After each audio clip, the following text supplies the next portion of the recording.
Well, the picture is not getting any clearer in the EFL Championship as the battles at the top for the playoffs and the relegation spots continue.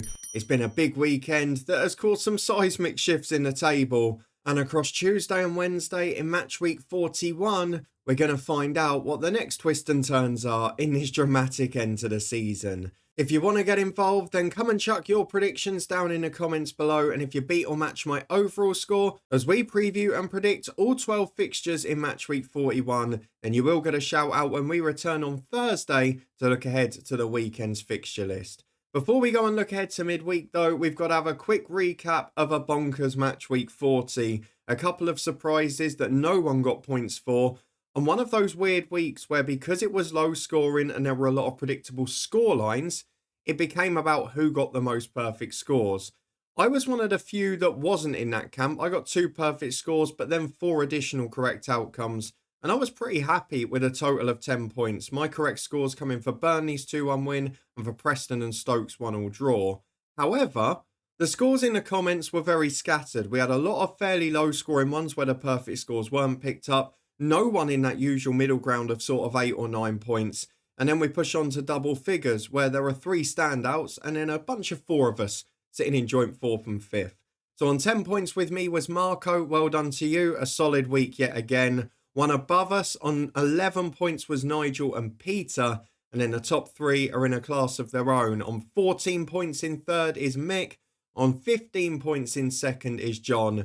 And top of the tree, our regulars back in form. He's had a couple of solid weeks, but this tops the lot. The man who went for mostly Championship's favourite score lines on the perfect week. It is Steve with 18 points, another joint record score. Well done to you for picking up half the maximum points this weekend. Let's go and move ahead though to match week 41 and see if we can back it up this time around. And we start in exactly the same place we did in the last episode. But will it be a better day at home for Blackburn Rovers? They host Sheffield Wednesday on the back of 5 successive defeats in the EFL Championship. It has been far from a dream start for Valérien Ismaël. Just 2 goals scored in that time, 3 blanks, including against Borough, where, if we're being honest, the game was over after 8 minutes. They started atrociously, created absolutely nothing in the first half, and while they improved a little in the second, the game was done at that point. Of course, the fans aren't happy at the moment. It's a club that is going in the wrong direction fast. And we've seen this a couple of times where managers have done well and then there's been a drop-off. Valérien Ismaël's not had the dream start, which is going to make it even trickier. For Sheffield Wednesday, problems off the pitch are littering them as well. Just as things were looking good, they were in that race for the playoffs. We mentioned them not backing Danny Rowe in January. Now payroll issues. Now Chansiri causing trouble. Looks like it's going to get them a transfer embargo too. And a 1-0 defeat for the unpaid side at home to Hull City. Very late on, cost them a point in what was, let's be fair here, this wasn't a Sheffield Wednesday side that didn't turn up at all. They had probably 2 or 3 great opportunities looking at the highlights, and they did pretty well overall, but they didn't take those opportunities. We know that Hull are a threat on the break against the top sides in the division. Late on though, they managed to nick a goal. You've got to give them credit. It's one of those things, and not ideal as a Luton fan. However, I don't think I'm going to judge Sheffield Wednesday too harshly on that. The other defeat was against Sheffield United a couple of weeks back in the derby. I mean, that's going to happen against most sides. So I think this game will be a little bit tighter. Blackburn have got to find a way to score. Surely they won't draw a blank again. So I'm going to start by sitting on the fence with the Championship's favourite scoreline of 1-1. Let's move on to the second Tuesday game, and it's back into the race for the playoffs. It is Bristol City versus West Bromwich Albion. Stick the 8th as Bristol City leapfrog West Brom with a 2-1 win against Watford. Again, conceded a fairly late goal to make it a little bit more dramatic than it needed to be. But I continue my praise for Bristol City because when Liam Manning came in, we talked about that one-dimensional style he's perhaps had at other clubs and asked whether it would work at Bristol City. But he has shown he is truly adaptable as a manager. Again, they won ugly. It wasn't a great game. It wasn't a brilliant performance. They had less of the ball, but they knew they couldn't come out and attack Watford and leave that space at the back. And in the end, it proved to be a perfect tactical display again. A 2-1 victory, 2 quick goals in the first half. And Bristol City are in 6th place and becoming a remarkably consistent team this year. For West Brom, just as they were looking shoo-ins, it's all drifted away. Yes, 3 of their last 4 games have been away at Burnley, away at Norwich, and then at home to Sunderland, which they obviously lost 1-0 at the weekend. But it is a worrying sign for Tony Mowbray. Difficulty against his former club. Again, got sucker punched by Sunderland, had 2/3 of the ball, had over 20 shots, but again, didn't create that much clear cut with it. There's signs there, but we've always talked about West Brom having that firepower to go and push a game away, and they just haven't got it at the moment. So we know what the work's going to be in the summer, but for now, they've got to get back in form and try and get themselves in that top six. I think this game could suit them a little bit because they're not going to be expected to come out and attack as much. Bristol City haven't got that lightning pace on the break. They're a robust side. I don't think it's going to be the best game of football in the world, but I think both of these sides are going to be evenly matched. And as a result, I'm going to do something rare here and start with back-to-back 1-1 draws. I'm taking Steve's tactic from the weekend, and I'm sure it will come and backfire now. As we move on to the third game of the night, and this one is huge at both ends of the table. 21st v leaders, the new leaders. Burnley travel to Derby County. Derby's brilliant run of 4 successive wins ended with a 1-0 defeat at Swansea. Surprise one with about 10 minutes to go as well. To be honest, they tried to play their usual way on the counter-attack. It worked to an extent. They had a couple of good opportunities that they didn't take. Swansea had 1 shot on target and scored it. And defensively on the road, Derby just aren't the same side. It'll be a really hard one for them to take because Swansea, despite having most of the ball, created nothing against them. They'll be really frustrated to have lost it. On the flip side of that, Burnley got a pivotal win at Coventry. It looks even better now, given the other results for the top 3 this weekend. Jadon Anthony popping up with a big brace. We talked about individual match winners, and in a game that was pretty evenly matched from start to finish, Burnley were the side that came out on top, and that is going to be absolutely crucial at this stage. Takes them top of the table. With the best defence in the league, it normally gets the job done. And against the Derby side that I know they've scored a few recently against bottom sides and at home, but on the road against the top teams, they very rarely offer much of a threat.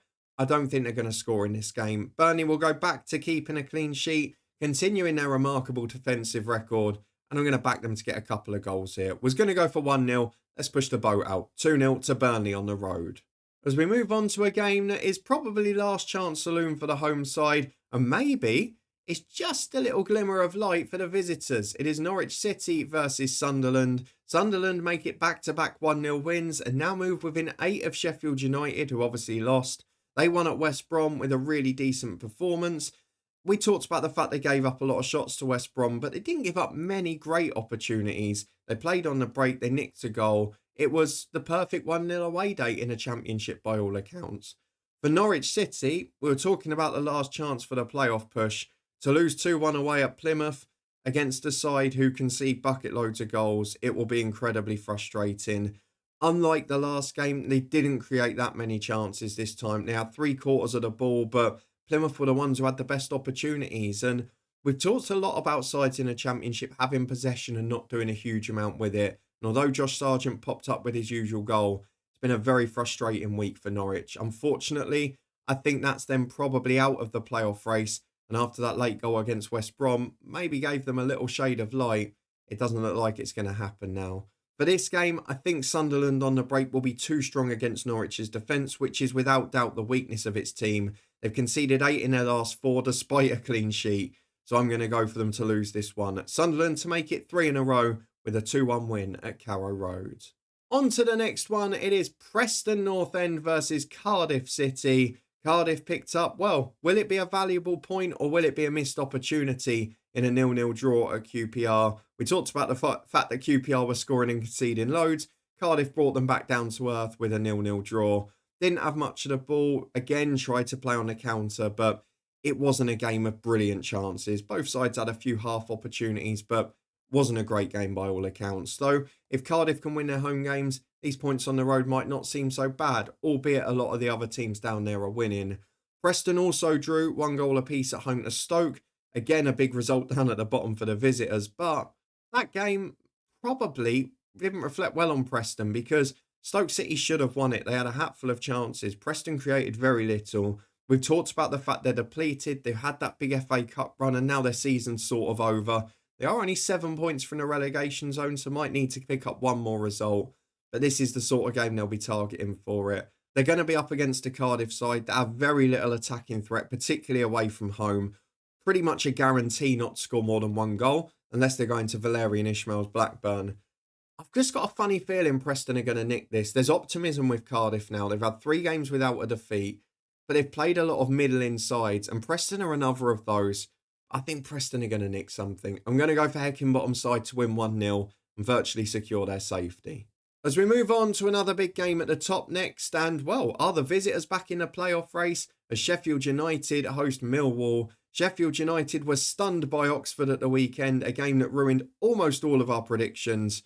A very difficult day for what were the leaders at the time. Yes, they just about edged the game and again had bundles of the ball, but it was a perfect game plan from Oxford and Sheffield United couldn't take advantage. Probably had one great opportunity, but then criminal sins of letting a goal themselves. So off the top of the table, and when they were looking like they were going to get the job done as well, they come up now against a very difficult Millwall side who, to be fair, won their last couple of home games narrowly, lost their last couple without scoring on the road. They were against top sides in Sunderland and in Leeds.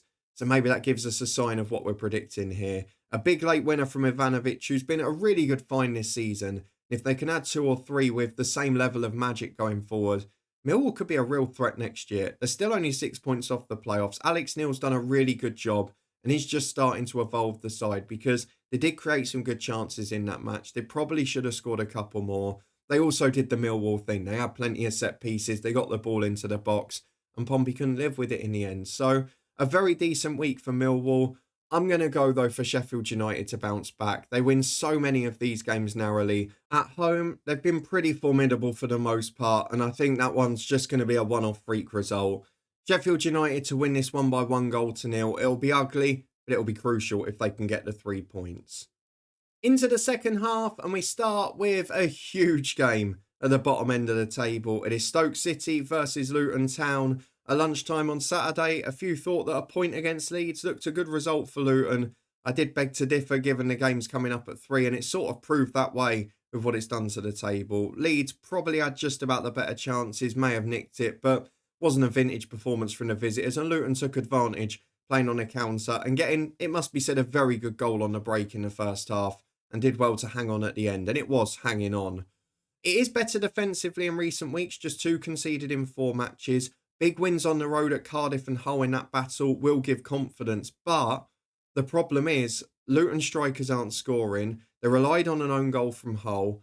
They relied on a breakaway against Leeds and the wing-back getting forward.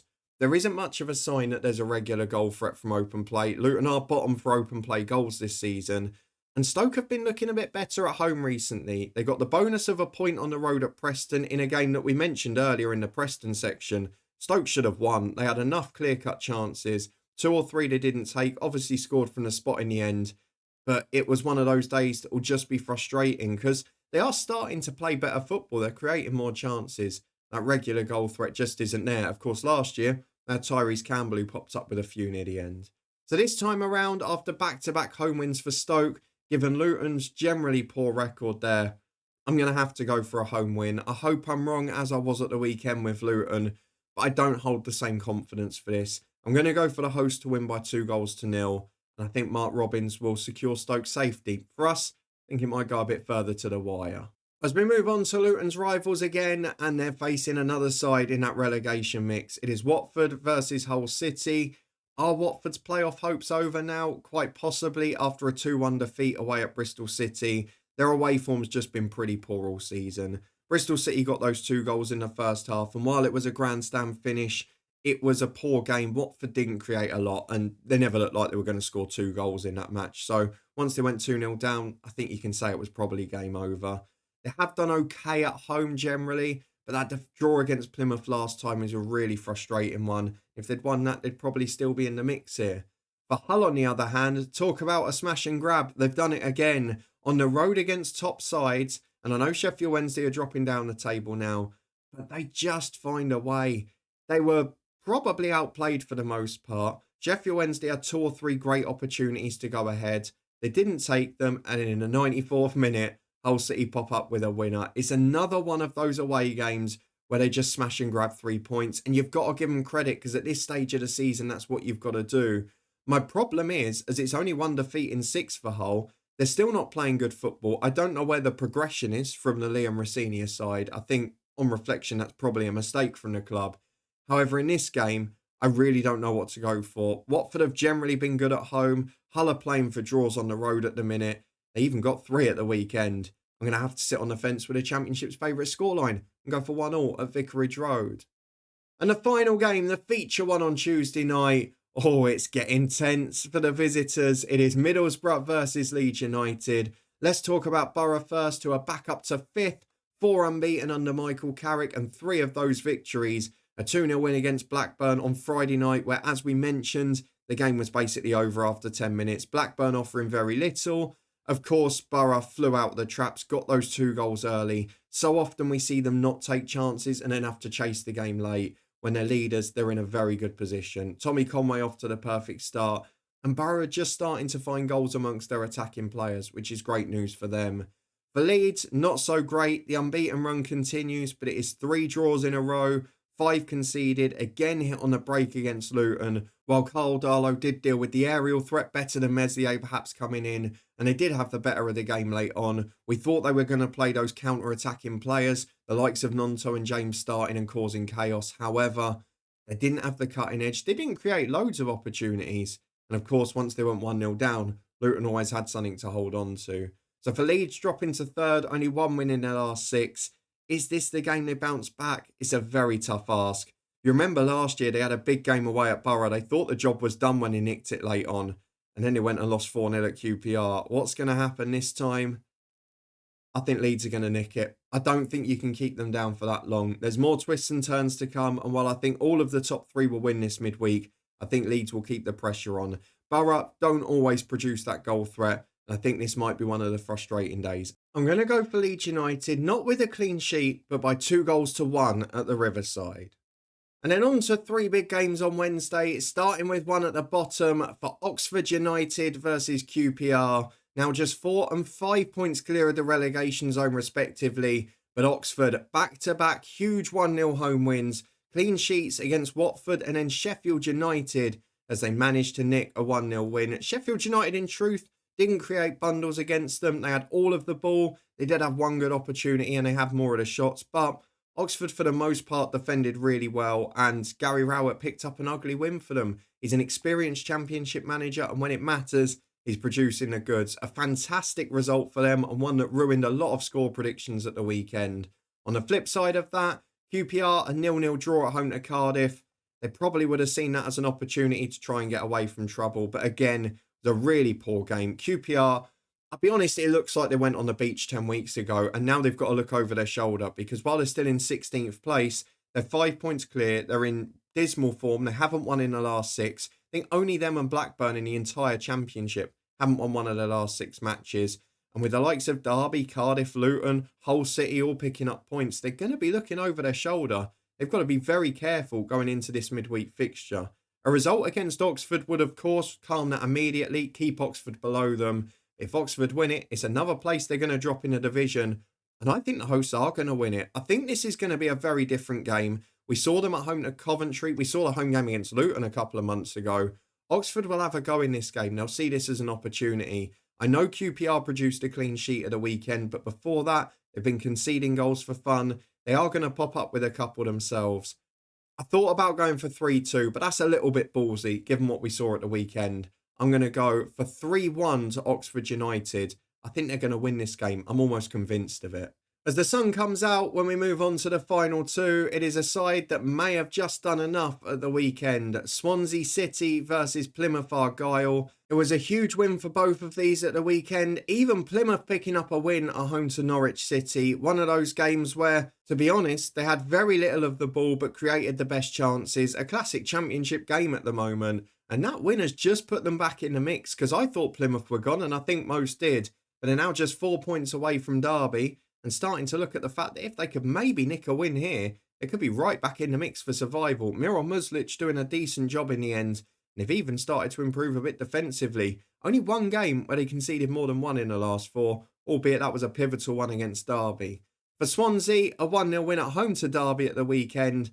And to be honest with you, it was a wretched display. They had loads of the ball, only had 1 shot on target, which was the goal in the 79th minute. They gave up chances to Derby on the break. It was a really poor performance, but They got the job done, and that's what they needed. Probably one more result and they're safe. Will it be this one at home to Plymouth Argyle? Plymouth, as we mentioned, they've got to come out and chase the game now. These draws aren't going to be enough like they had last time on the road at Watford. They'll see this as an opportunity against another side struggling, and I think they'll come out to get the result. But when they do, they're generally poorer at the back, and I'm going to go for Swansea to win as a result. I think this will be a pretty poor game defensively. I'm going to go for Swansea to edge it by 2-1 at home. And the final game, the feature one on Wednesday night, is again big at both ends of the table. It is Coventry City versus Portsmouth, both defeated 2-1 at the weekend in differing circumstances. Coventry losing 2-1 at home to leaders Burnley, drops them out of the playoffs and puts the pressure on again. They were the form team in the division. They've lost 3 of the last 4 now, and in an even game, they came out on the wrong side. The defensive frailties just starting to show again, and while they've played 3 of the top 4 in their last 3 matches, they have had some difficult times. Even at home to Stoke and at home to Oxford prior to that, defensive signs weren't great. They've conceded 2 or more in 5 of their last 6 matches, 11 in total. And while Portsmouth aren't the best side defensively, generally a shoo-in to lose 2-1 on the road. They did so against Millwall. Looked like they got back on terms with 10 to go and were going to nick a point. Then unfortunately gave it away again. Probably no less than Millwall deserved in terms of clear-cut chances in that game. And Ivanovic's magic is top championship level, and that's something Portsmouth don't have much of. They're now just 4 points from the relegation zone, looking over their shoulder after thinking they were probably safe after that Leeds game a few weeks back. So this becomes a pressure match for them, and I'm not sure they've got it in them to win it. Coventry at home have been very solid. Of course, against Burnley, they were beaten, but even then, they performed admirably. It was competitive.